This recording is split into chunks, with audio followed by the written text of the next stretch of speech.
ప్రభుత్వం మారడమే ఆలస్యం. ఆ మాజీ మంత్రి రెక్కలు కట్టుకొని మరి కూటమి వైపు వాలిపోయారు. దీంతో ఒక్కసారిగా ప్రకాశం జిల్లా రాజకీయాలు అటు ఇటుగా మారిపోయాయి. తన బలమేంటో చూపిద్దామనుకున్నప్పటికీ ఆయనను అధినేతే కంట్రోల్లో పెడుతున్నారట. అయితే ఆ సీనియర్ ఎంత దూకుడుగా ముందుకు వెళ్లాలనుకున్నా ఆచితూచి రెస్పాండ్ అవుతున్నారట. ఇంతకీ ఆయనెవరు? ఆయనని కంట్రోల్ చేస్తున్న అధినేత ఎవరు? జనసేనలో బాలినేని దూకుడు. మాజీ మంత్రిని పవన్ కంట్రోల్ చేస్తున్నారా? కూటమి కోసం జాగ్రత్త పడుతున్నారా? వైసీపీకి గుడ్ బై చెప్పి జనసేనలో చేరిన మాజీ మంత్రి బాలినేని కొన్నాళ్ల పాటు మౌనం పాటించినా ఆ తర్వాత దూకుడు పెంచారు. పార్టీ ప్లీనరీ సమయానికి తనేంటో ప్రూవ్ చేసుకునే పనిలో పడ్డారట సీనియర్ నేత. ఇప్పటికే ఒంగోలు కార్పొరేషన్లోని 20 మంది వైసీపీ కార్పొరేటర్లు, 2 కోఆప్షన్ మెంబర్లను జనసేనలోకి తీసుకొచ్చిన బాలినేని పవన్ ఊ అంటే చాలు ఉమ్మడి ప్రకాశం జిల్లాలో వైసీపీని ఖాళీ చేసేందుకు సై అంటున్నారట. అయితే సీనియర్ నేత ఎంత జోష్ఫుల్ గా ముందుకెళ్తున్నా అధినేత పవన్ మాత్రం చాలా వ్యూహాత్మకంగా వ్యవహరిస్తున్నట్టు తెలుస్తోంది.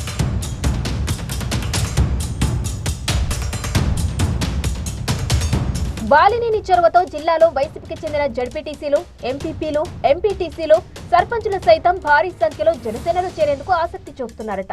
పిఠాపురంలో జరగబోయే పార్టీ ప్లీనరీలో వీళ్లందరూ కండువా మార్చేయడం ఖాయమనే సంకేతాలు స్పష్టంగా కనిపిస్తున్నాయి. ఇప్పటికే ఒంగోలు కార్పొరేషన్లో వైసీపీ దాదాపు ఖాళీ అయింది.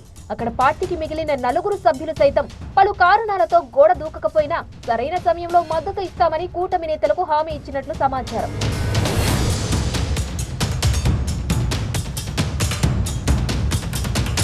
మొత్తానికి బాలినేని అనుభవం పార్టీ బలోపేతానికి ఉపయోగపడుతుందన్న పవన్ ఆలోచనలు ఇప్పుడు కార్యరూపం దాలుస్తున్నట్టు కనబడుతుంది.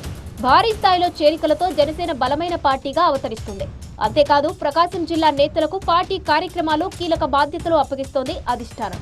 మార్చి 14న జరగనున్న పార్టీ ఆవిర్భావ సభకు సంబంధించిన విషయంలోనూ జిల్లా నేతలకు అంతే ప్రాముఖ్యత ఇస్తోంది. అయితే సీనియర్ గా బాలినేని ఎంత దూకుడుగా ముందుకు వెళ్లాలనుకుంటున్నా అధినేత నుంచి ఆ దిశగా ఆదేశాలు మాత్రం రావడం లేదట. దీనికి కారణం లేకపోలేదంటున్నాయి పార్టీ వర్గాలు. కూటమిలో ఎలాంటి భేదాభిప్రాయాలు తలెత్తకుండా, మిత్రపక్షాల మనోభావాలు దెబ్బతినకుండా చేరికల విషయంలో పవన్ ఆచితూచి వ్యవహరిస్తున్నట్టు చెబుతున్నాయి.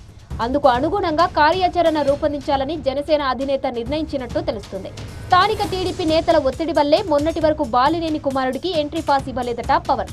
దామచర్ల సహా పలువురు కూటమి నేతలను సముదాయించాకే 20 మంది కార్పొరేటర్లతో పాటు బాలినేని కుమారుడిని పార్టీలో చేర్చుకున్నట్టు సమాచారం.